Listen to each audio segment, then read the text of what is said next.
juzu ya mbere n'iya kabiri paje 203 ndabibiri ibanga mugo nibanga muravyumva ndabereka ijuru ry'abisilamu iyo riri soma inyandiko pepe y'abayisilamu ijuru ry'abayisilamu iko chini ya miguu ya kina mama mwavyumvise ijuru ry'abisilamu ngo riri mu maguru y'abagore none iryo juru jamani nico gituma wangu ngurumva watwaga abayisilamu wanitwa tuzoja mu ijuru ngumukirisu ntazojayo ije wanyu twumvise iyo riri mutware mutamena nituzobakurikira sawa.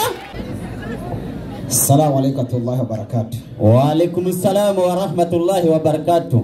Abasigaye namwe amahoro abane namwe. Eka duhere kwijambo rito cyane asomeye ngaha mu gitabo cya mukweri muaminifu upapuro rwa3 kuri page 303 aho yavuze ati ijuru ry'abayisilamu riri mu baguru y'abakenyezi. Reka kwanza tuanze dusome neza ico gitabo hajya nyene twitonze kugira tuanze tumenye ico havuga. Mana mu rurimi rw'icyarabu rivuga tuti aljannat tahta akadami ummahati, ijuru riri munsi y'ibirenge by'abavyeyi. Aho hantu hakoze ijambo ummahati, yani soma ngaho miyo aya miyo hadithi aljanna atijiru tahta aqdam nam ali ummahati, ati ijuru riri munsi y'ibirenge by'abavyeyi. Tuza hari hitandukanirizo ry'abagore. Abagore mu Carabu bitwa nisa, ariko bavuze ummahati n'abavyeyi. Ijuru rero riri munsi y'ibirenge by'abavyeyi. Reka basome wumve. Inasema naam chini naam pepo ati juru iko chini riri munsi ya miguu y'amaguru ya kina mama y'abavyeyi. Bandani kwa tabu za uzazi, ati kubera ingorane z'ubuvyeyi na malezi ya watoto, nuko abavyeyi bahangayika barera abana babo, basi ati kubw'ivyo rero wasifikiri kuwa Mwenyezi Mungu kawasahau, ntibibaze yuko abavyeyi Imana yabibagiye, bali atatari uko wanao jaza yao nzuri nzuri, ati bafise ibihembo bikomeye. na hii ati no kubw'ivyo rero ni ahadi ya Mwenyezi Mungu juu ya wazazi kina mama, ati nisezerano ry'Imana ku bavyeyi b'abakenyezi. Inaendelea naam lakini naam wawe katika naam wanaomcha Mola wao, ati mugabo abo bavyeyi bame mu bantu bubaha Imana. Imana yavuze tuti ijuru riri munsi y'ibirenge by'abavyeyi. Nukubaha abavyeyi ni uzoro niki ijuru. Igitabo rakifisa, ariko reka nidutakaza umwaka tuje kwisaba. Waislamu takbir. Jameni, nukuvuga yuko turiko turaraba abasabato, ico bakubwira abasabato. Barabonye yuko ibyabo byahombye, baravuga bati reka tuzoze turatora imada z'isabato. Reka dufate ku bakristo bose bari ngaha mu Burundi. Hagati y'abakristo bari mu Burundi n'abasabato ni bande bari kurushi?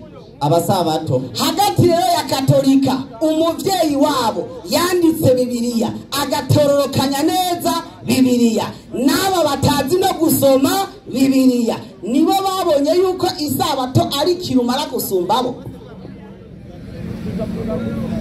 Aba bameze nka yanyondwe yumira ku nka, inka yariwe kera. Inka yariwe ariko bumira ku rusato, baguma ngo isabato. Twe twabajije umwana wa mbere hagaze ngaha ko hari amabwirizwa 10.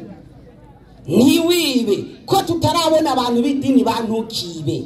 Idini gitwa ntukibe. Ko hariho ntugasambane, ko tutarabona abantu b'idini ntugasambane.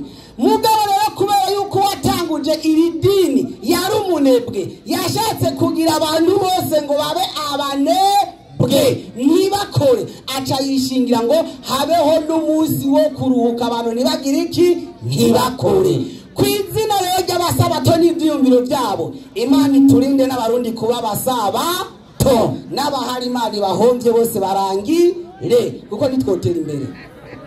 Allahumma amin. Icyo gituma mugwa muri kurushi, iyumvire nk'ubu abantu bose baye basabato kubw'itegeko Imana yahaye abayisirayeli kubw'isabato. Nta modokari nimwe yokora akazi ku munsi w'isabato, nta gikorwa na kimwe coca gikorwa mu Burundi. Aho twohomba ntitwohomba, nta n'umuntu. Nicyo gituma ku isi nzima nta leta n'imwe ihari ku isi nzima ihari yemera isabato, ngo yemere yuko n'amategeko y'isabato yahawe abanyayisirayeli akurikizwa. Iyo leta ku isi ntigira iki, nibaho. Na Isirayeli bahawe isabato yabo yahomvye kera. Reka tuje kuraba isabato. Ariko mbega isabato ni iki? Yahagaze ngaho avuga tuti ngo hari abantu bazoja mu ijuru, ngo mu ijuru hari isabato. Yakwaje kugisha isabato ni iki?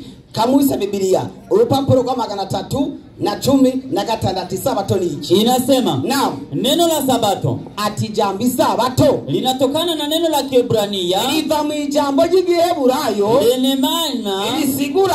lenye maana ya kukoma, yani kurangiza au kutulia, canke kuruhuka, tuza au kustarehe, canke kuryoherwa. Nubwo twitwaragiza uno muhagara tuza kuba turangije isabato, kuko umuhanda wagize iki, uraheze. Sasa niyo abantu bagenda mu ijuru bazoba binezerere yumva bisigura bazoba bibereye mu yindi siguro mu isabato. Isabato no kwicara, isabato no kuruhuka. Amarengo marene nje mu isabato sawa nimba biyemera ko abasomyi.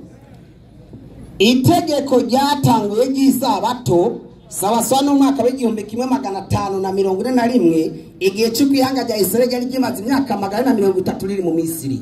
Niho itegeko ry'isabato ryaba rihabwa abantu bari mu buja, bari bavuye mu buja mu gihugu cya Egiputa, bari mu Misiri mu bugaragwa, abantu n'uruvyaro rwa bene Isirayeli. Ndahagaze rero ngaho nk'abantu rero mwasomye mwigira ngo murabasabato.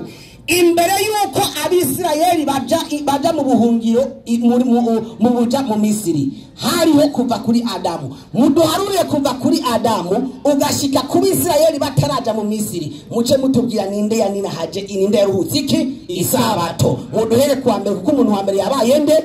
Adamu. Haraje bavugishwa n'Imana bakomeye nka Aburahamu. Muduhe icandiko muri Bibiliya vyerekana ko Aburahamu yaruhutse iki isabato. Kuko iyo tuvuze Abisirayeli ntabwo twavuze Aburahamu, ntitwavuze Yakobo, twavuze urubyaro rwande rwa Yakobo. Hama muze nk'abasomyi mutwereke ahantu Yakobo yaruhutse iki isabato. Tuvuye aho naho rero hari ibihugu byari bituranye na Isirayeli, hari Mowabu, hari Edomu, hariho Asiri, hariho Filistiya, hariho ibihugu byari bituranye na Isirayeli. Ndabasabye nk'abasomyi mwemera ko mwasomye, nimba Imana itahaye isabato abanyayisirayeli gusa, mwibi bihugu navyo byari bituranye na Isirayeli, ni ikihe gihugu kivugwa muri Bibiliya abantu baco baruhutse isabato?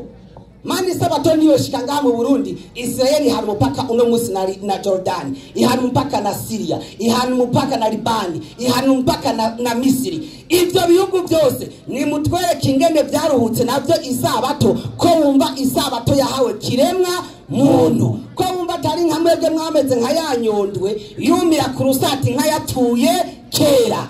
Yashitse guti isabato ni wanyu mwemuza kuinina haza guti tabaraba n'abahari mupaka na Israeli atasabato bigeze baruhuka. Allahu akbar. Hama twebwe abisilamu abakurikiza Muhammad akomoka kuri Nabi Ismaili yabyawe na nyina w'umunyamisiri.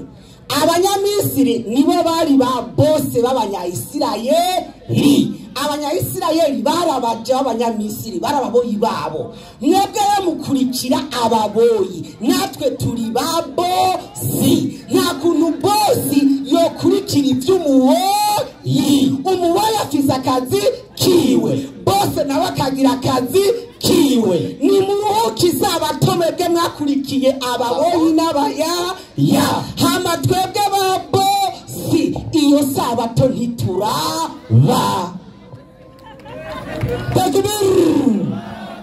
Nico gituma ata gihugu na kimwe c'abarabu gihana umupaka na Israeli. Israeli habwa isabato cigeze kihuka isabato n'umunsi n'umwe. Bajya ni ba boss ntibakurikiza ivyo baboyi n'abaya niba wiyemerera haguruka ngaho batwereke. Salamu alaykum wa barakatuh. Wa alaykum salam wa rahmatullahi wa barakatuh. Wa Islamu takbir. Allahu akbar. Jendi bazayuko abantu bari ngaha arabanyabwenge barabona ukuntu ivyigwa biko biragenda.